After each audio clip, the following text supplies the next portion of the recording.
নমস্কার, আমি শ্রাবণী। আমি আবারও স্বামীজির বই থেকে কিছু অংশ পাঠ করতে চলে এলাম, স্বামীজির বিবেকানন্দ রচনা সমগ্র থেকে। তো আমরা তো সমানেই ধর্ম এই সমস্ত নিয়ে এখন বেশি ব্যস্ত মানুষজন, তাই না? এটা এই ধর্ম, ওটা ওই ধর্ম, সেই নানান রকম নিজেদের মধ্যে একটা দ্বন্দ্ব সমানেই চলে আসছে। তো স্বামীজির কিছু কথা শুনলে আমরা বোধহয় নিজেদের কোনটা পথ সেটা সঠিকভাবে বুঝতে পারবো। এবং আমরা সবসময়ই জানি যে যত মনীষীগণ আছেন তারা প্রত্যেকেই কিন্তু বলেছেন যে সবার ওপরে মানুষ সত্য, তাহার ওপরে নাই। তো ধর্ম তো মানুষেরই সৃষ্টি, মানুষ উপর থেকে তো কোনো ধর্ম তৈরি হয়ে আসেনি, তাই না? এই হচ্ছে ব্যাপার। তো সেটা নিয়ে যদি আমরা কাটাছেঁড়া করতে থাকি তো নিজেদেরই ক্ষতি। যাই হোক, আমি স্বামীজির বই থেকে কিছু অংশ পাঠ করছি।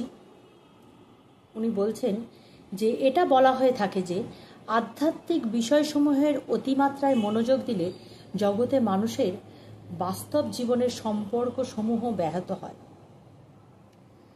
মানুষ যতদিন প্রকৃতির ঊর্ধ্বে ওঠার জন্য সংগ্রাম করে চলে ততদিনই সে মানুষ থাকে। বলছে প্রকৃতির ঊর্ধ্বে ওঠার জন্য যতদিন সংগ্রাম করে থাকে ততদিনই সে মানুষ থাকে। এই প্রকৃতি অভ্যন্তরীণ ও বাহ্য, এর মধ্যে শুধু যে নিয়ম বাইরের বস্তু জগতের ও আমাদের দেহসমূহকে নিয়ন্ত্রিত করে সেই নিয়ম নেই। তার অভ্যন্তরে আছে আরও সূক্ষ্ম প্রকৃতি, যা বস্তুত বহির্জগৎ নিয়ন্ত্রণকারী শক্তির উদ্দেশ্যে হিসেবে কাজ করে। বাইরের প্রকৃতিকে জয় করা খুব ভালো কথা ও বড় কথা, কিন্তু অন্তর প্রকৃতিকে জয় করা আরও মহত্বের কথা। অন্তর মানে আমাদের ভিতরে যেটা আছে, অন্তর প্রকৃতি। আর বাইরের প্রকৃতিকে জয় করা সহজ, কিন্তু অন্তর প্রকৃতিকে জয় করা হচ্ছে আরও মহত্ব।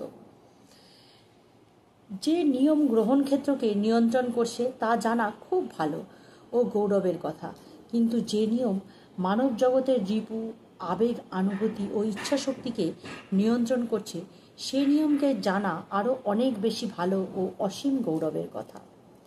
এই অভ্যন্তরীণ বা ভিতরকার মানুষটিকে জয় করা, মানব মনের ভিতরে যে শক্তি সূক্ষ্মভাবে কাজ করে চলেছে তার রহস্যকে বুঝতে পারা আর সেই আশ্চর্য রহস্যকে উদ্ঘাটিত করা সবই ধর্মের ব্যাপার। মানব প্রকৃতি বলতে আমরা সাধারণ মানুষ প্রকৃতিকেই বুঝি।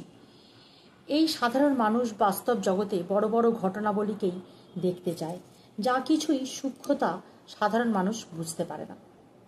একথা ঠিক বলা হয় যে সিংহ হাজার মেষকে বধ করে, সাধারণ জনগণ সেই সিংহকে বাহবা দেয়, কিন্তু একবারও ভাবে না যে এই সিংহ অসংখ্য মেষের মৃত্যুস্বরূপ এবং সিংহের এই জয় ক্ষণিকের ব্যাপার।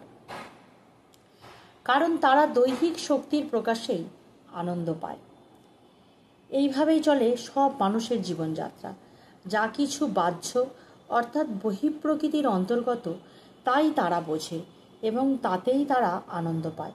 কিন্তু প্রতিটি সমাজে এমন এক শ্রেণীর লোক আছেন যাদের আনন্দ ইন্দ্রিয়ভোগের মধ্যে নেই, আছে তার বাইরে, এবং যারা জড় জগতের ঊর্ধ্বে উচ্চতর কিন্তু একটা অভ্যাস জ্ঞান লাভ করেন এবং সেখানেই পৌঁছতে চান। যদি আমরা জাতিসমূহের ইতিহাস পাঠ করি তাহলে তার ছত্রে ছত্রে দেখতে পাব কোনো জাতির তখনই উত্থান হয় যখন এইসব অনন্ত ভিসারী মানুষের সংখ্যা বৃদ্ধি পায়। বলছে কোনো জাতি তখনই উত্থান হয় যখন এইসব অনন্ত ভিসারী মানুষের সংখ্যা বৃদ্ধি পায়, এবং যখনই তারা এই অনন্তের অনুসন্ধান থেকে বিরত হয়েছে তখনই তাদের পতন ঘটেছে। এই অনুসন্ধানকে উপযোগবাদীরা যত ব্যর্থই বলুক না কেন, এর থেকে আমরা বলতে পারি যে প্রত্যেক জাতির শক্তির প্রধান উৎসটি নিহিত আছে তার আধ্যাত্মিকতার মধ্যে, এবং সেই জাতির মৃত্যু ঘটে সেই দিন যেদিন এই আধ্যাত্মিকতার ভাটা পড়ে এবং বস্তুবাদের প্রাধান্য ঘটে। বলছে যখন বস্তুবাদের প্রাধান্য ঘটে আর আধ্যাত্মিকতায় ভাটা পড়ে তখনই কিন্তু সেই জাতির মৃত্যু ঘটে। ধর্ম থেকে যে প্রকৃত তথ্য ও সত্য লাভ করি তার কথা ছেড়ে দিলেও এবং তার থেকে যে সান্ত্বনা লাভ করি তা ছাড়াও ধর্ম বিজ্ঞান হিসেবে মানব ধর্মের কাছে শ্রেষ্ঠ ও সবচেয়ে বলিষ্ঠ অনুশীলন। অনন্তের এই অনুসন্ধান, অনন্তকে লাভ করার জন্য এই সংগ্রাম ইন্দ্রিয়গ্রাহ্য। জগৎ ও বস্তু জগতের সীমাকে অতিক্রম করে আধ্যাত্মিক মানুষের ক্রমবিকাশের জন্য এই প্রচেষ্টা। আমাদের ব্যক্তিসত্তাকে অনন্তের সঙ্গে এক করে তোলার জন্য দিবানিশি আমাদের এই সাধনা। এই সব সংগ্রাম ও সাধনাই মানুষকে সবচেয়ে মহান ও মহিমান্বিত করে তুলেছে, কিন্তু লোক ভোজনেই সবচেয়ে আনন্দ পায়। এটা উচিত নয়, একথা বলার কোনো অধিকার নেই আমাদের। আবার যারা আধ্যাত্মিক চিন্তায় পরমানন্দ লাভ করেন তাদের সম্বন্ধে পূর্বোক্ত মানুষের একথা বলার কোনো অধিকার নেই যে তাদের এটা উচিত নয়। বলছে মানুষ সাধারণ যারা মানুষ তারা ভোজনেই বেশি আনন্দ পায়, কিন্তু একথা আমাদের বলার কোনো অধিকার নেই যে তোমরা ভোজনে কেন আনন্দ পাচ্ছ। আবার যারা আধ্যাত্মিক চেতনাতে আনন্দ পায়, আধ্যাত্মিক জ্ঞান লাভ করে, তাদেরকেও আমরা এটা বলতে পারি না যে এটা তোমাদের উচিত নয়। একথা বলার কোনো অধিকার আমাদের নেই।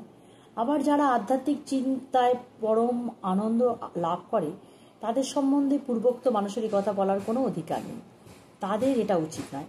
যে প্রাণী যত নিম্নতর স্তরের তাদের ইন্দ্রিয় সুখ তত বেশি।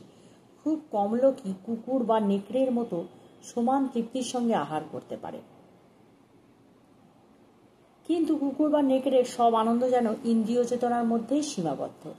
সব জাতির মধ্যে নিম্ন স্তরের মানুষেরাই ইন্দ্রিয় ভোগে বেশি আনন্দ পায়, কিন্তু শিক্ষিত ও সংস্কৃতবান মানুষেরা আনন্দ পায় চিন্তা, দর্শন, শিল্প ও বিজ্ঞানের মধ্যে। আধ্যাত্মিকতা এসব থেকেও এক উচ্চতর স্তর।